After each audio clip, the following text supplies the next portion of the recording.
folks. Hope you're all doing well and welcome back to the channel. Now, this is a day later or 2 days later than everybody else, but I figured what the hell, everybody else is doing it. Why don't I do one as well? Do a little video, my 2 cents on the Rush appearance on the 2026 Junos, which is our version of the Grammys. And just happened in Hamilton, not too far from me, about an hour away.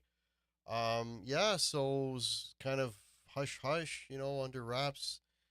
Wasn't really publicized that they were going to do this, but they came out and they did Finding My Way.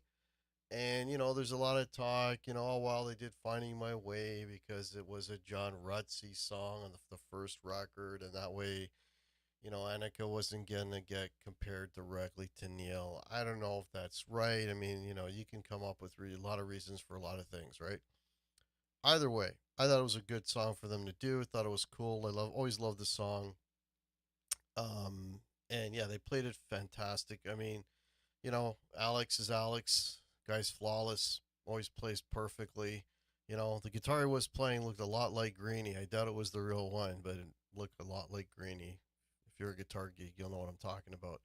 Um, but yeah, his tone was fantastic. I mean, he still got it, the chops, everything. Geddy was, of course, playing great. Keyboard player didn't really hear a lot from. Not exactly a keyboard heavy song. I don't know. I don't even think, and I don't know the gentleman's name off the top of my head, but I don't even think he was doing any background vocals. Um, but the big things people are talking about. How'd she do on the drums? How'd Geddy sound? As far as the drumming, I like the way she played it. She played it straight up, but she did throw in a lot of, you know, cross toms, if you will, those rolls that go, that Neil was very famous for going across all the toms. She threw in some of that. She threw in some nice accents here and there, kind of kept it lively. The band was tight. She was on. She was good. Yeah, it'll be interesting to see how she interprets the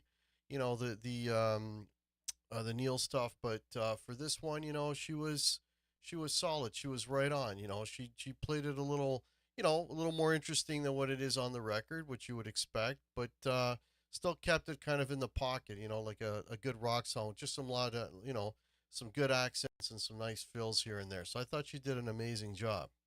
All right, the other elephant in the room, Geddy's voice. Um, I can tell that Geddy's been working on his voice because his voice did not sound like that on the last tour. It's like he's got a new gear, and it's a high gear, and by the sound of it, it's all head voice. It's all in his head. It's like he's really and when he's up in the head voice, he does not. There isn't so much power, right? It's just he's hitting the notes, but he's kind of at the end of his threshold when he's hitting those notes. I mean, at the end of the day, the guy's what, 72 years old. Who's gonna sing? I mean, you can count on one hand the number of singers that still sound great, in their older age. Bruce Dickinson being one. I don't know, Rob Halford, but there's not a lot of them.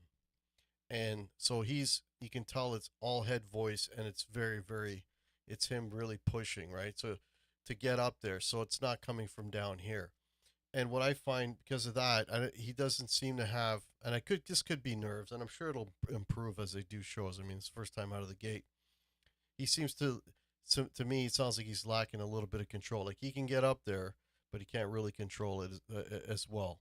Um, but the fact that he can get up there is incredible. I mean, I think they played the song in the original key, and he recorded that when I don't know how old he would have been, probably very early 20s, um, on that record. So, but yeah, he definitely he's done work on his voice, and he sounds better than he did because he was sort of doing the same type of head voice technique earlier on the last tour, but now he seems to have opened it up a little bit more, and it is hitting the notes a little more with a little more confidence, if you will. But I think all but he's lacking a little bit of control. So it's like he got the bigger gun, but his aim is a little bit off. But I'm sure again over time, he'll improve that and he'll get the better control. But you know, um, They sound great.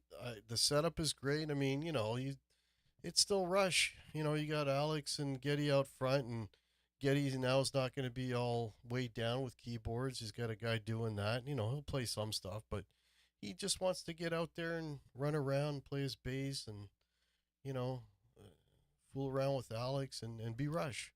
So yeah, I think this was really a really what's the word I'm looking for? A really good sign of things to come. I think anybody that bought tickets to see them, I don't think they'll be disappointed. I think they're gonna be they're gonna put on a good show. Yeah, it's promising. That's the word I'm looking for. They look very, very promising. So those are my thoughts, my 2 cents. A few days late, but yeah. Thanks for watching, and if you're new to the channel, please consider subscribing. Make sure you hit that like, and I will catch you next time. Cheers.